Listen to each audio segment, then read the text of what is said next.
ഇത് ഫ്രണ്ട്സ് വിനീസ് വേൾഡിലേക്ക് എല്ലാവർക്കും സ്വാഗതം. ഈ ചാനൽ ആരെങ്കിലും സബ്സ്ക്രൈബ് ചെയ്യാതുണ്ടെങ്കിൽ ഒന്ന് സബ്സ്ക്രൈബ് ചെയ്ത് ബെൽ ബട്ടൺ കൂടി എനേബിൾ ചെയ്ത് തൊട്ടടുത്ത് കാണുന്ന ഓൾ എന്നുള്ളതും കൂടി എനേബിൾ ആക്കണേ. എന്നാൽ മാത്രമേ ഞാൻ ഡെയിലി ഇടണ എല്ലാ വീഡിയോസിൻ്റെ നോട്ടിഫിക്കേഷൻ നിങ്ങൾക്ക് ലഭിക്കുകയുള്ളൂ. ഞാനിപ്പോൾ ഇവിടെ ഉണ്ടാക്കുന്നത് ചിക്കൻ ഹരിയാലയാണ്, അതായത് ഹൈദരാബാദി ഗ്രീൻ ചിക്കൻ. അതിനായിട്ട് നമ്മൾ 250 ഗ്രാം ചിക്കൻ എടുത്തു വെച്ചിട്ടുണ്ട്. ലൈം ജ്യൂസ് ഒരു നാരങ്ങയുടെ പകുതി മതി, അതെടുത്ത് വെച്ചിട്ടുണ്ട്.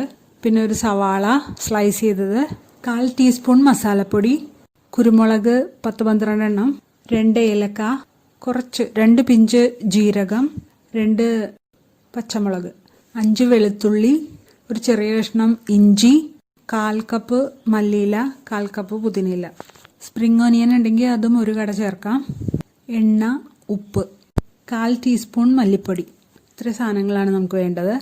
ഇനി നമ്മൾ എടുത്തു വെച്ചേക്കണ ചിക്കനിലേക്ക് 1/4 ടീസ്പൂൺ മല്ലിപ്പൊടി ഇട്ട് കൊടുക്കുകയാണ്. ആവശ്യത്തിന് ഉപ്പ്, 1/4 ടീസ്പൂൺ മസാലപ്പൊടിയും കൂടി ഇട്ട് ഒന്ന് മിക്സ് ചെയ്ത് കൊടുക്കുക. നമ്മളിതിൽ മുളക് പൊടി ഇടണില്ല കേട്ടോ, ഹരിയാല ആയതുകൊണ്ട് പച്ച കളറായിട്ട് തന്നെ ഇരിക്കണമല്ലോ, അപ്പോൾ ചുമപ്പ് കളറായി പോകാൻ പാടില്ല. അതിലേക്ക് 1 ടീസ്പൂൺ നാരങ്ങ നീര് ഒഴിച്ചു കൊടുക്കുന്നുണ്ട്. എന്നിട്ട് നന്നായിട്ട് മിക്സ് ചെയ്ത് കൊടുക്കുക. ഈ നാരങ്ങ നീര് ഒഴിക്കുമ്പോൾ ഈ ചിക്കൻ ഒന്ന് സോഫ്റ്റ് ആവും. ഇനി നമ്മൾ എടുത്തു വെച്ചേക്കണ 1/4 കപ്പ് മല്ലിയിലയും 1/4 കപ്പ് പുതിനയിലയും ഒന്ന് അടിച്ചെടുക്കാം. അതുകൂടാതെ ബാക്കിയുള്ളതെല്ലാം കൂടി ഒരുമിച്ച് ഇട്ട് അടിച്ചെടുക്കാം. 2 മുളക് എടുത്തു വെച്ചിട്ടുണ്ടല്ലോ, പച്ചമുളക്, അതും വെളുത്തുള്ളി, ഇഞ്ചി, 5 വെളുത്തുള്ളി, ഒരു കഷ്ണം ഇഞ്ചി, കുരുമുളക്. നിങ്ങൾ പൊടിയാണ് എടുക്കണമെങ്കിൽ നിങ്ങൾ അങ്ങനെ തന്നെ ഇട്ടാൽ മതി. ഞാനിപ്പോൾ കുരുമുളകായിട്ട് എടുക്കണോണ്ട് അതും ജീരകവും 2 ഏലക്കായും ഇതെല്ലാം കൂടി ഇട്ട് പൊടിക്കുകയാണ്, അരച്ചെടുക്കുകയാണ്. ഒരു 2-3 സ്പൂൺ വെള്ളവും കൂടി ഒഴിച്ചിട്ട് അരച്ചെടുക്കാവേ. ഇനി ഒരു ഫ്രൈ പാൻ അടപ്പത്ത് വെച്ചിട്ട് അതിലേക്ക് 1 ടേബിൾ സ്പൂൺ എണ്ണ ഒഴിച്ചു കൊടുക്കുകയാണ്. അതിലേക്ക് നമ്മൾ എടുത്തു വെച്ചിരിക്കണ ഒരു സവാള ഇട്ട് നന്നായിട്ട് വഴറ്റിയെടുക്കുക. ഒരുവിധം ഗോൾഡൻ ബ്രൗൺ ആവണ വരെ വഴറ്റണം. ആ സമയം നമ്മൾക്ക് അടിച്ചുകൊണ്ട് വന്നേക്കണ ഗ്രീൻ പേസ്റ്റ് നമുക്ക് ഈ ചിക്കനിലേക്ക് ഇട്ട് കൊടുത്ത് നന്നായിട്ട് മിക്സ് ചെയ്തെടുക്കാം. നമ്മൾ നേരത്തെ കുറച്ച് ഉപ്പാണ് ഇട്ടത്, അതുകൊണ്ട് ഒരിത്തിരി കൂടി ഉപ്പിട്ട് ഒന്നും കൂടി മിക്സ് ചെയ്തെടുക്കുകയാണ്. അപ്പോൾ ഈ നമ്മൾ വറക്കാനിട്ടിരുന്ന സവാള റെഡിയായി വന്നിട്ടുണ്ട്. ഇത് നമുക്ക് കോരിയെടുക്കാം. ഒരു മിക്സിയുടെ ജാറിലേക്കാണ് ഇട്ട് കൊടുക്കുന്നത്. എന്നിട്ടൊന്ന് അടിച്ചെടുത്തുകൊണ്ട് വരാം. സവാള വറുത്ത പാത്രത്തിലേക്ക് തന്നെ നമ്മൾ ചിക്കൻ ഇട്ട് കൊടുക്കുകയാണ്.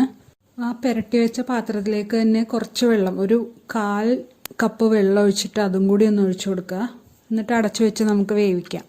മിക്സിയുടെ ജാറിൽ എടുത്തു വെച്ചേക്കണ സവാള വറുത്തത് ഇപ്പോൾ ആറിയിട്ടുണ്ടാവും. അതൊന്ന് അടിച്ചുകൊണ്ട് വന്നിട്ട് ഈ ചിക്കനിലേക്ക് ഇട്ട് കൊടുക്കുവാണ്. ഒന്ന് ഇളക്കി യോജിപ്പിക്കുക. എന്നിട്ട് വീണ്ടും അടച്ചു വെച്ച് നമുക്ക് വേവിക്കാം. ഇപ്പോൾ കുറച്ച് നേരം ഉണ്ട്, നമുക്കൊന്ന് തുറന്നു നോക്കാം. കുറച്ച് വെള്ളമൊക്കെ ഒന്ന് വറ്റി വന്നിട്ടുണ്ട്. ഇത് നമുക്കൊന്നും കൂടി അടച്ചു വെച്ച് വേവിക്കാം. ഇപ്പോൾ ഇതായി വന്നിട്ടുണ്ട്. ഞാൻ ഇതിലേക്ക് 2 ടേബിൾ സ്പൂൺ ചില്ലി സോസും കൂടി ഒഴിച്ചു കൊടുക്കുന്നുണ്ട്. നിങ്ങൾക്ക് ഉണ്ടെങ്കിൽ മാത്രം ഇട്ട് കൊടുത്താൽ മതി. ഞാൻ ഉണ്ടാക്കി വെച്ചത് ബാക്കി ഉണ്ടായതുകൊണ്ട് അതും കൂടി ഞാൻ ഇട്ട് കൊടുത്തിട്ടുണ്ട്. അപ്പോൾ കുറച്ചുകൂടി ഒരു പച്ച കളർ കിട്ടുമല്ലോ, അതുകൊണ്ടാണ് അതും കൂടി ഇട്ട് കൊടുത്തത്. ഇപ്പോൾ നമ്മുടെ ഇത് ഇവിടെ റെഡി ആയിട്ടുണ്ട്. ഇത് വളരെ ടേസ്റ്റായിരുന്നു. ബ്രസ്റ്റ് പീസൊക്കെ നല്ല സോഫ്റ്റ് ആയിരുന്നു.